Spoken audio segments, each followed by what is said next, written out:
Hi friends, আজ বানাবো লাউয়ের পিঠে। লাউয়ের পিঠেগুলো খেতে যেমনই টেস্টি হয় তেমনি নরম তুলতুলে হয়। যারা মিষ্টি খেতে পছন্দ করেন তারা গুড় বা মিষ্টি দিয়ে খেতে পারেন, আর যারা ঝাল পছন্দ করেন তারা এমনি খেতে পারেন। লাউয়ের পিঠে বানানোর জন্য আমি একটা মাঝারি সাইজের লাউ নিয়েছি। তারপর এটার খোসা ছাড়িয়ে ছোটো ছোটো টুকরো করে করে কেটে নেব। তারপর একটা প্রেসার কুকারে এটাকে ভালোভাবে সিটি দিয়ে সেদ্ধ করে নেব। লাউয়ের পিঠে বানানোর জন্য আমি 1 চামচ জিরে, 4টে কাঁচা লঙ্কা ও অল্প আদা নিয়েছি। এর একটা পেস্ট বানিয়ে নেব। এবার লাউটাকে আমি বেশ নরম করে হাত দিয়ে মেখে নেব। এরপর এর মধ্যে আমি 2.5 বাটি মতো চালের গুঁড়ো দিয়েছি। তারপর এতে ওই আদা, কাঁচা লঙ্কা ও জিরের পেস্টটা এর উপর দিয়ে দেব। এখন এর মধ্যে আমি 1/2 চামচ নুন দিয়ে দেব, আর বাকি যে পেস্টটা আছে আদা, জিরে, কাঁচা লঙ্কা সেটা আমি এর মধ্যে দিয়ে দেবো। তারপর হাত দিয়ে ভালোভাবে মেখে নেব।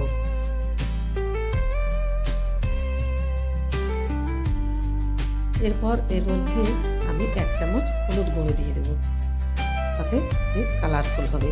লাউয়ের পিঠেগুলো দেখতে খুবই সুন্দর হবে। এখন লাউয়ের পিঠে বানানোর জন্য গ্যাস ওভেনের উপর একটা তাওয়া বসিয়ে তাওয়াটাকে বেশ ভালোভাবে গরম করে তার মধ্যে আমি একটু তেল ব্রাশ করে নিয়েছি।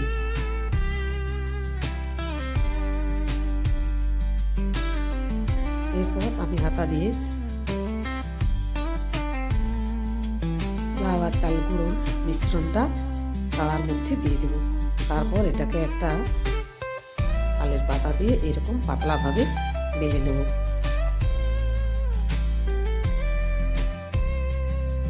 এরকম পাতলাভাবে মেলে নিতে হবে। এখন আমি একটা ঢাকা দিয়ে রেখে দেবো। তারপর ফ্লেমটা লো করে 2 মিনিটের জন্য রেখে দেব। 2 মিনিট পরে ঢাকা খুলে দেখব।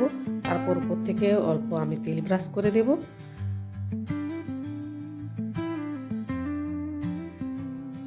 এখন আমি খুন্তি দিয়ে উল্টে নেব। এই পিসটাতেও আমি তেল ব্রাশ করে নেব। এরকম চেপে চেপে তেল ব্রাশ করে দেব। লো মিডিয়াম ফ্লেমে এটাকে বেশ ভালোভাবে উল্টে পাল্টে ভেজে দেব।